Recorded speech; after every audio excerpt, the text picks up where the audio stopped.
Chaque jour est un miracle. Votre chronique par Foumilayo Mohamed d'Orego.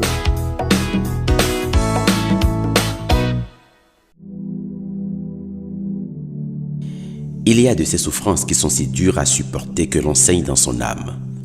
En soi, l'on ressasse et retourne maintes images qui donnent amertume, lourdeur. Tellement le poids pèse sur le cœur, on se demande comment s'en débarrasser.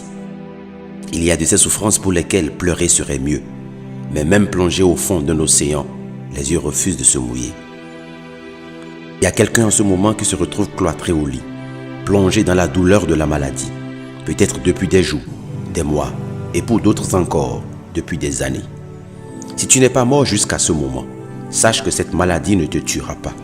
Tu ne mourras pas, je peux te le dire. Cette épreuve ne te tuera pas. Cette maladie n'existe que pour nettoyer ton corps. Elle te remettra à neuf et te donnera des forces que jusque-là tu ignores.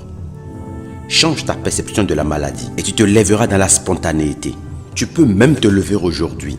Le problème, ce n'est pas ta maladie, mais c'est ta perception, ta conscience qui est corrompue. Déclare que cette maladie n'a aucune puissance sur toi. Il y a ceux qui souffrent de l'abandon, de l'insouciance du mari, de la rébellion de la femme.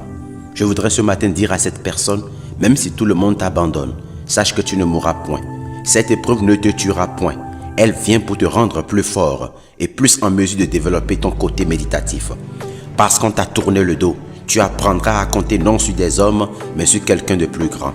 La solitude est une richesse qui ouvre les portes du trésor. Vois les choses sous un angle différent. Arrête de pleurer et vois la manne dans ton désert. Sèche-moi ces larmes. Tu es né seul et tu n'as pas besoin de quelqu'un de particulier pour vivre.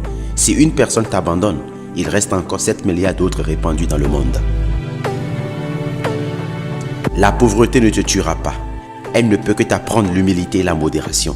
La colère ne te tuera pas. Elle vient pour t'instruire sur la maîtrise de soi et le pardon. Même si jusqu'à ce moment, tu n'as pas encore préparé la rentrée de tes enfants, sache que cette épreuve est pour un moment. Elle ne te tuera point. Même si tu n'as rien à manger, sache que cela ne tuera point. Tu as juste une occasion pour rendre témoignage plus tard que tu as survécu au pire et ce serait ton âme pour gagner d'autres à la lumière. Tes épreuves ne te tueront point. Je ne sais pas ce que tu vis ce matin, mais sache que l'issue serait bonne. Tes épreuves ne te tueront pas. Elles existent pour te rendre plus fort, plus grand et plus mature. Tes épreuves ne te tueront point. Sois-en certain et relève-toi ce matin. Une main invisible t'est tendue, mais tu ne peux la saisir que dans l'optimisme et dans la foi, l'assurance que tout peut changer tout de suite. Alors, saisis-la. À demain. Merci de contacter le numéro +229 66 92 09 09 pour participer au groupe restreint de discussion ou pour rejoindre la liste de diffusion.